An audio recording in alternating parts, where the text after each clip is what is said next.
नमस्कार, फिर एक बार आपके सामने मुंबई से आपका रविंद्र जैन, देश और जनता के हित में सदैव तत्पर बात करने वाला।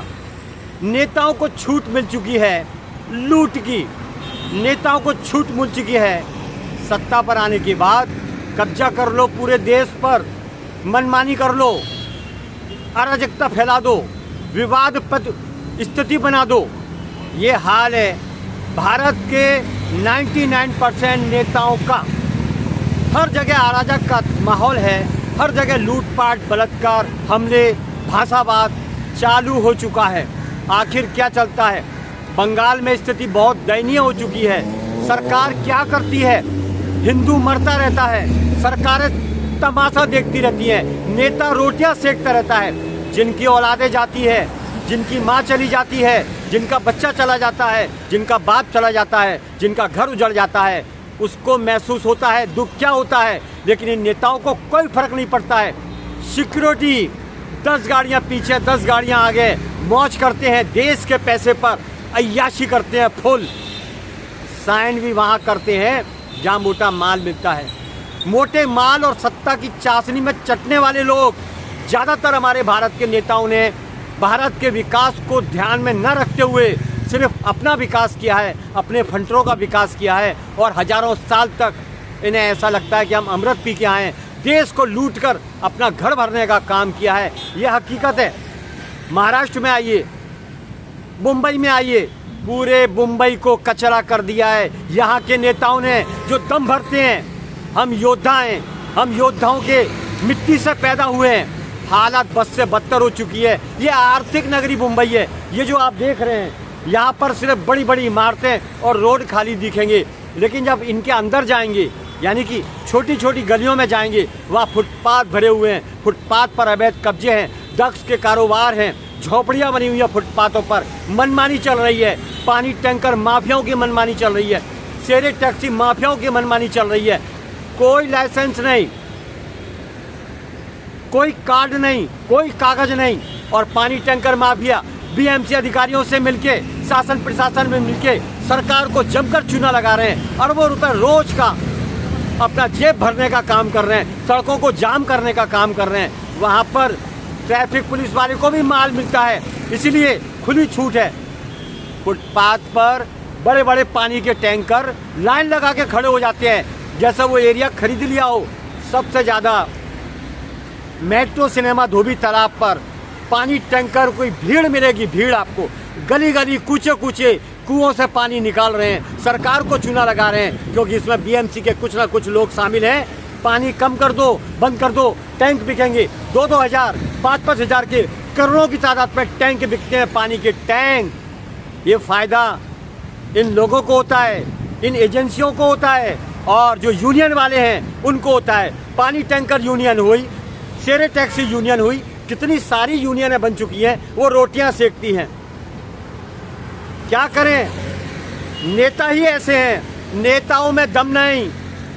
सबसे बढ़िया नेता है सूरवीर योद्धा योगी आदित्यनाथ। भारत का विकास एक ही नेता कर सकता है, भारत को हिंदू राष्ट्र एक ही नेता बना सकता है, उसका नाम है भगवाधारी सूरवीर योगी आदित्यनाथ। बाकी किसी नेता में दम नहीं है। 99% नेता बेदम हो चुके हैं, अपने आप पर गरूर करते हैं, पुलिस सिक्योरिटी में गरूर करते हैं।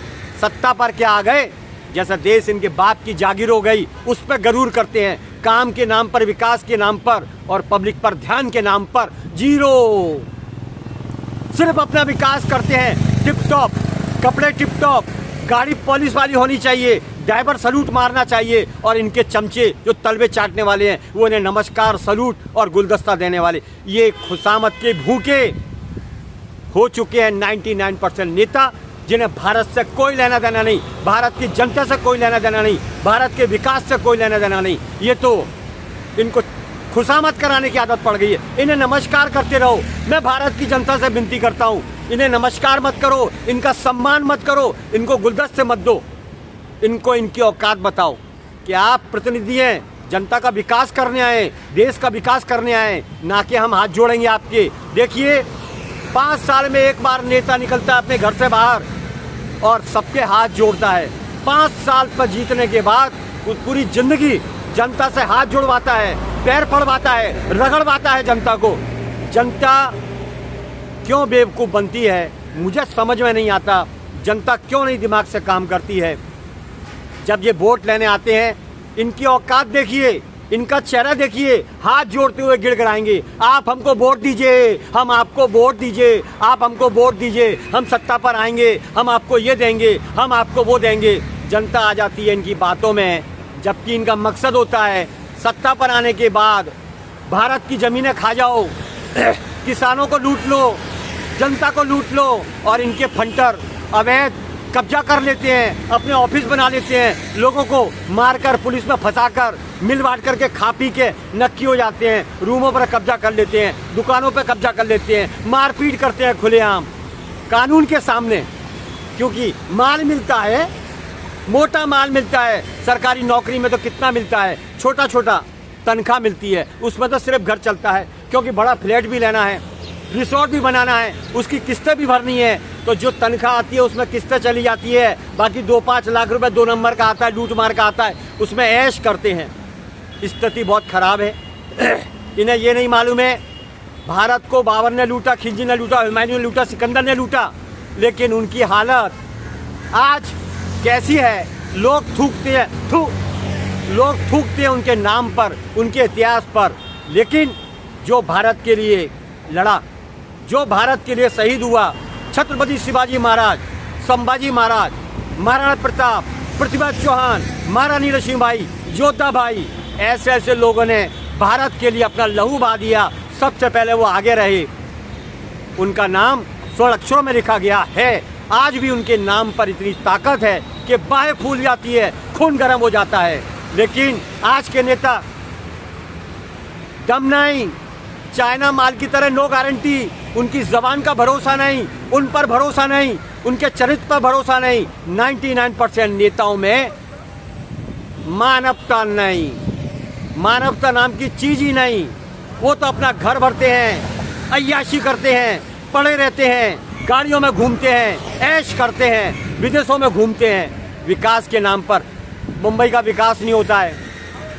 मुंबई की गलियां देखो, मुंबई के लोगों को देखो, जी उगता गया है, वो परेशान हो चुके हैं। हर गली के फुटपाथ कब्जा, पानी टैंकर माफियाओं ने हालत खराब कर दी। शेरे टैक्सी माफियाओं के पास न तो लाइसेंस है, सब झूठे लाइसेंस, फर्जी कागज, उस पर कंपनियां माल कमा रही हैं, एजेंसियां माल कमा रही हैं। कालबादेवी जाइए, भुलेश्वर जाइए, सीपी डेक जाइए, मस्जिद मंदिर जाइए, नल बाजार जाइए, अवैध कब्जों का गड्ढा बन चुका है। फेरी वालों ने मुंबई को घेर लिया है और आंदोलन करते हैं। ये फेरी वाले गरीब बोलते हैं। हम आपको बता देना चाहिए, देवेंद्र फडणवीस से विनती करता हूँ, मुंबई हाई कोर्ट से विनती करता हूँ, ये जो इनकी एजेंसियां हैं, जो यूनियन वाले हैं, ये बहुत बड़े कलाकार हैं। ये गरीब बताकर फेरी वालों को इकट्ठा करते हैं, जबकि इनका बाप एक ही है। पूरे हिंदुस्तान से फेरी वालों को इकट्ठा किया जाता है, गरीबी का नाम दिखाकर उन्हें हर फुटपाथ पर बैठा दिया जाता है। कहीं भी कब्जा कर लेंगे, रेलवे स्टेशन पर कब्जा, छत्रपति शिवाजी महाराज टर्मिनल जो विश्व विख्यात है, वहाँ जीपीओ पोस्ट ऑफिस है बड़ा, उसके पूरे फुटपाथ घेर लिए। एक लाइसेंस, 15-15 दुकानें, एक लाइसेंस, मिली भगत, बीएमसी शासन प्रशासन की मिली भगत, मोटा फंडा आता है, 300 रुपये रोज मिलता है, अवैध दुकानों से माल मिलता है, भर भर के थैले पे नाचने जाते हैं, बार के अंदर बोतल लेके, नाच मेरी बुलबुल तुझे पैसा मिलेगा। ये लंदन बनाएंगे, नेता कहता है मुंबई को लंदन बनाएंगे, पेरिस बनाएंगे, न्यूयॉर्क बनाएंगे, थाईलैंड बनाएंगे, पता नहीं क्या क्या बनाएंगे। हम कहते हैं यहीं का नेता, ज़्यादातर नेता ये कचरे का अड्डा बना देगा, मुंबई को लूट लूट कर फेरी वालों का अड्डा बना देगा, मुंबई को लूट लूट कर माल आने दो, जनता को भाड़ में जाने दो। ऐसी स्थिति है यहाँ के नेता की। यहाँ के नेता में बिल्कुल दम नहीं, पड़े रहते हैं एसी के अंदर, घूमते रहते हैं बड़ी बड़ी गाड़ी के अंदर। आखिर जनता का पैसा है, मेहनत का। इन्होंने किया क्या है? जो बेरोजगार हो वो नेता के तलबे चाट लो, रोजगार मिल जाएगा, 500 करोड़ के आसामी बन जाओगे 5 साल में, मेरी गारंटी है। लेकिन हम हराम का पैसा थूकते हैं। हराम का पैसा खाने का सत्ता में बैठे ज्यादातर पक्ष विपक्ष लोग, उनका यही काम है, देश को लूटो, जनता को लूटो, हराम का पैसा खाओ और मौज करो। कल का कल देखा जाएगा। अरे जैसा कर्म करेगा तुझे फल भी वैसा मिलेगा। नीम बोने वालों को आम कैसे मिलेगा। भारत के जितने भी पुराने शास्त्र हैं वो पढ़ लेना, यजुर्वेद, सामवेद, अर्थवेद। ये राम का देश है, कृष्ण का देश है, हनुमान का देश है, भगवान महावीर का देश है। ऐसे देश के अंदर लुटेरे पैदा हो चुके हैं। तो ये लुटेरे कौन हो सकते हैं? अगर इनका डीएनए जांचा जाए तो भारत में तो मुगलों ने लूट मचाई थी, भारत में अंग्रेजों ने लूट मचाई थी। तो कहीं ना कहीं ज़्यादातर नेता, 99% नेता मुगलों के वंशज हैं, कहीं ना कहीं उनका ताल्लुक है, इसीलिए अपने देश को लूटते हैं और कर्तव्य का खुलेआम सौदा करते हैं, डील करते हैं, डील। और शासन प्रशासन के लोग पैकेज पूरा करने के लिए अपनी जिम्मेदारियों का, अपने कर्तव्य का सौदा करते हैं, नाचने के लिए, बार में नाचने के लिए, बुलबुल को देने के लिए। तो काय को नौकरी करते हो? जरूरी है नौकरी करना? कर्तव्य का सौदा करने वाले, तिरंगे की झूठी सौगंध करने वाले, संविधान के ऊपर हाथ रख के झूठी सौगंध करने वाले, अरे तुम्हें पाप का भाड़ा जिस दिन भरा उस दिन तुम भीख मांगोगे। ये बात समझ के चलना। ऊपर देर है, अंधेर नहीं, नीचे तारीख मिलेगी, फैसला ऊपर होगा। याद रखिए, मैं मुंबई हाईकोर्ट से विनती करना चाहता हूँ, पानी टैंकर अवैध भीड़ लगी हुई है, ये पूरी सेटिंग है, यूनियनबाजों की पूरी सेटिंग। यूनियनबाजी कौन करेगा? जो माल खाएगा। माल इकट्ठा करते हैं और पिटीशन फाइल कर देते हैं, माल इकट्ठा करते हैं, पिटीशन फाइल कर देते हैं, मौज होती है यूनियनबाजों की। हालत खराब कर दी है पूरे मुंबई की। इस मुंबई को कहते हैं आर्थिक नगरी। ये तो गरीबों का अड्डा बन चुका है, फेरी वालों का गढ़ बन चुका है, माफियाओं का अड्डा बन चुका है। कोई कानून व्यवस्था नहीं, चौपट हो चुका है। तू भी खा, मैं भी खाता हूँ। वाह, क्या मुंबई है, क्या महाराष्ट्र की हालत कर दी है। लोग कहते हैं आर्थिक नगरी है, गगनचुंबी इमारतें जरूर हैं, लेकिन यहाँ की हालत बस से बदतर हो चुकी है, बस से बदतर हो चुकी है। यही सच है। सब खा रहे हैं ऊपर से नीचे तक। इतनी सारी एजेंसियां हैं फिर भी दूध में मिलावट, इतनी सारी एजेंसियां हैं फिर भी नकली दवाइयाँ, इतनी सारी एजेंसियां हैं फिर भी अवैध कारोबार।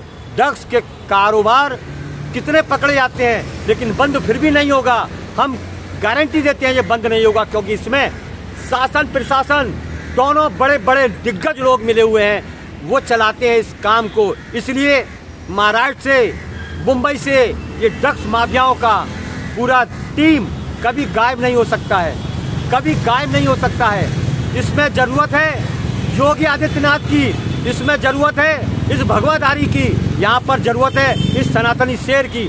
योगी स्टाइल में कानून आते ही महाराष्ट्र शहर स्वर्ग हो जाएगा, जैसा उत्तर प्रदेश जो गुंडों का शहर था वो स्वर्ग हो गया, व्यवस्थित हो चुका, शांत हो गया, सनातनी का गढ़ हो गया। उत्तर प्रदेश योगी लाओ, हिंदू राष्ट्र बनाओ, योगी लाओ, करप्शन मुक्त करो, योगी लाओ, माफियाओं को ऊपर पहुंचाओ। इन्हीं उम्मीदों के साथ फिर आऊंगा नए विषय के साथ। मुंबई से मैं हूं रविंद्र जैन। नमस्कार, जय हिंद।